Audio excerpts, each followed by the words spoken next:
I have been accused of being a person who is anti-Pan African. People tell me I don't like Africans. I don't like other blacks. I'm too critical of other blacks. And I make my decisions based off of emotions, and none of that is logical. And I usually don't talk about a lot of African politics or news because that's not my specialty, and I still don't intend to do that. But I do want to talk about this Rwanda and Uganda conflict. And many of you know I've been to Uganda over 4 times. I'll be going back next week. I have a show called Kinganda. It has premiered on the Advice Show. And Rwanda and Kenya and Uganda are our target market. This is what we do. We promote those places. But I want to talk about the situation that Paul Kagame is having with Museveni in Uganda. He's closed down the borders. At least he did. I don't know about what's going on right now. He closed down the borders, and what that did, it stopped a lot of trade from going on for a lot of low-skilled workers coming from Uganda to Rwanda to buy goods and borders and transport and trucks and stuff like that. And it pretty much left a lot of low-skilled workers out to dry. Paul Kagame told his Rwandan citizens to not go to Uganda because, according to him, a lot of them, over 900, have been detained, have been mistreated. On the other hand, Museveni is saying this is hurting our tourism industry. You're putting out things about the country. Kagame is saying that Museveni is supporting groups that want to take him out of leadership.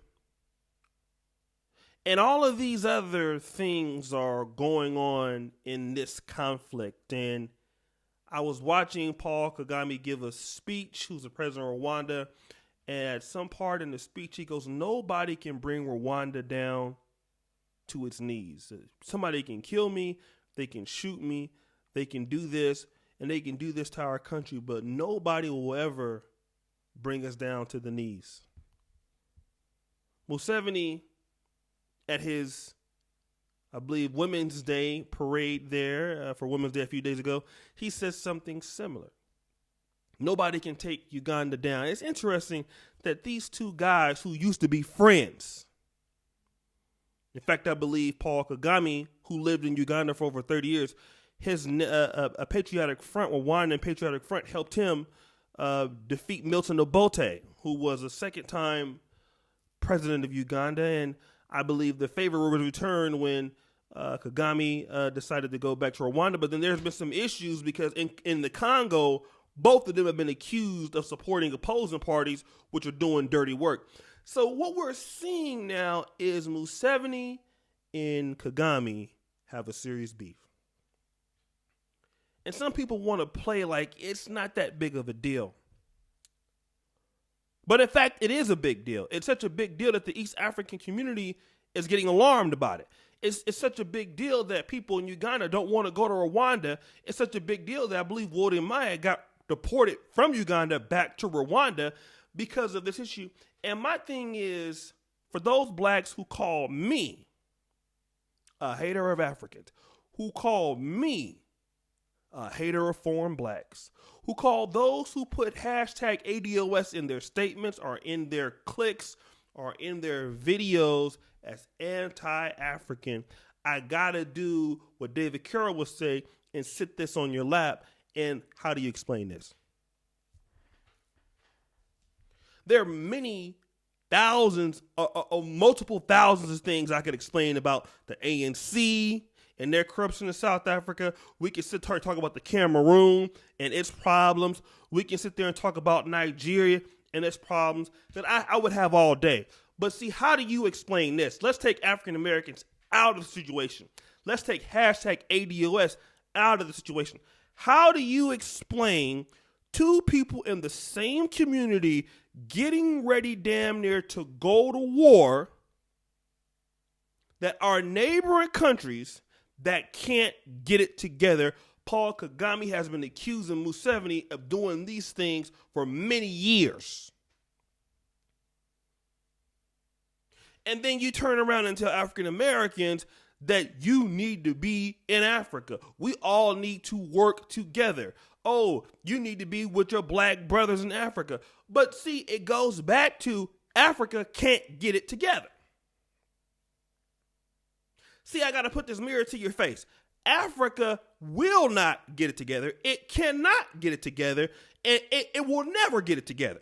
See, this is something that people need to understand about Africa. I've been telling y'all this. I've been there. I've seen it. I know African people. I mean, there are some people who are nice individually, but overall, here you have people and leaders who, by the way, two of these leaders who took the country.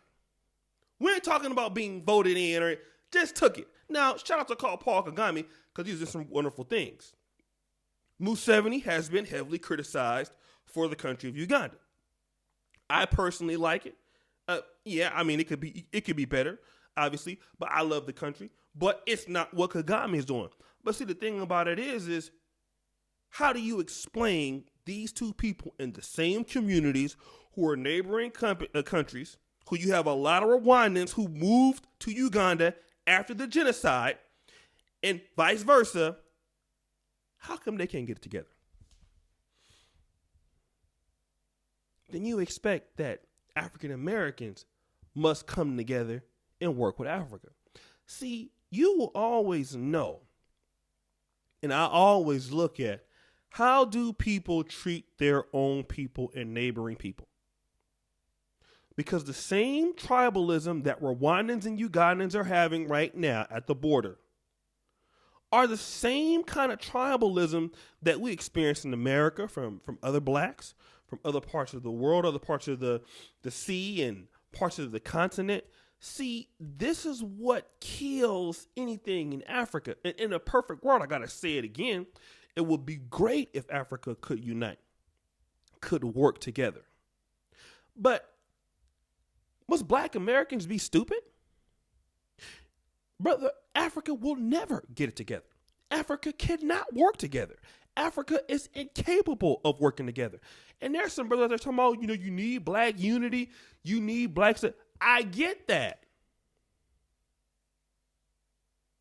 In a perfect world, it would be better that they can do it, but they won't do it.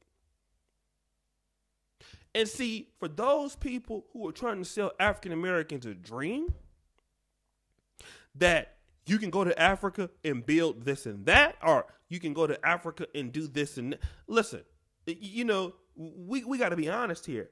How much are you actually going to be able to do in places where you don't know if there's going to be war? I mean, I just got to be real. I can't even send my film crew to Rwanda right now and shoot some episodes in Kigali because they're afraid they have Ugandan passports. They might come up missing. This is their fear. For the King Ganda show, you seen it on Phil's channel. And African Americans cannot be stupid and be sold up the stream without a paddle, thinking that, oh man, working with Africa is. Listen, let me tell you something. Do you know how many people from these countries wish they could come to the West? And those people will never go back.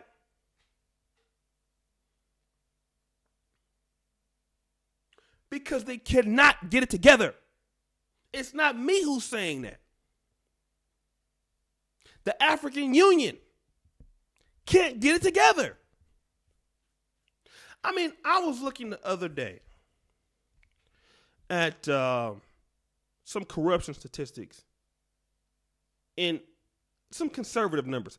Since the ANC has been in power since 1994, approximately $50 billion has went missing. These are some conservative estimates. I was watching an interview today talking about how corruption is the biggest killer in Africa.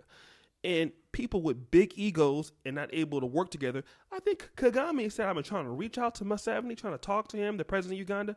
He won't talk to me. He won't say anything. We can't work it out. We've been trying to have the discussion, and now we got to start making these threats because we might have to go to war. And it's going to destabilize all the things, if they have to go to war with Uganda, it's going to destabilize all the things that Rwanda has built. You need peace to build things. And see, this is where African Americans must understand that you cannot get caught up in certain talking points. Africans do not want to see each other be. I'm going to say this. It's going to sound bad. I do not believe Africans want to see each other be successful. I just don't. I think that it sounds good, and they say they do, but their actions say something different. They know that Africa cannot be successful. This is why they go to London. This is why they go to Britain. This is why they go to the United States. They understand that there's no hope there for the most part. They know this. They will never admit it, but they understand there's no hope there. Please get me out of here. Please, can I get a green card? And African Americans, #ADOS, are we going to really sit back and be like, we need to join in the fight. We need to go help Africa. We need to do this. We need to work with our black brothers and sisters. How? They don't even want to work with their black brothers and sisters. I mean, outside of us, these countries in the East African community, I'm not even talking about what's going on in ECOWAS, but I'm talking about Tanzania, Kenya, Burundi, Rwanda, Uganda. And even, you want to include South Sudan, we can do that. What are these countries effectively doing for themselves in a community that you can see that rivals something on the level of China, on the level of South Korea, on the level of anything? What has the East African community done? And I'm not being that because I love East Africa. But outside of us, what have they done that has been anything magnificent that you can point to that says, okay, boom, this right here shows me that they can manufacture their own stuff, they can protect them, so they can do anything, on the level of something that's a world power situation. I mean, you look at places like China, they show you they can do it. India's showing you that they can do it. But you have these people, they cannot do it. And the thing about it is African Americans cannot do for Africa or do for African people what Africans do not want to do themselves. And if Africans cannot do Pan Africanism, you would be a fool to think that you can do it. Paul Kagame can't do it, and Museveni can't do it. And the East African community got Uhuru Kenyatta. He's trying to, go back and forth, and you get the Tanzanian president. They know that they cannot do it. And the white man is sitting back, looking at these guys, like, I know of it. Look at how they act. And you can try to make this minimal if you think you want to. You can make it as a small thing. But 1,000 people being deported and people talking about they're supporting other groups that take them out of power, that's not a small thing. Making little threats like nobody can bring us to our knees and nobody can defeat us. We know who you're talking to, player. And then African Americans want to say, oh, the return, the year of the return. The return to what? Are you stupid? Are you dumb? These people cannot get it together. And you are going to be over there, messed up, in an African dreamland or dream world. You better follow where them Africans is going, away from there. Even African people will tell you, don't you go over there. Bro, listen, bro, you better stay over here. And I'm just letting you know. So you can be on the Pan Africanism thing if you want. You can go on that train if you want. But that train goes nowhere, and it goes nowhere fast. Nowhere fast. So anyways, what you guys think about this? Let me know. And as you know, the buffoonery remains at an all-time high. I'm out.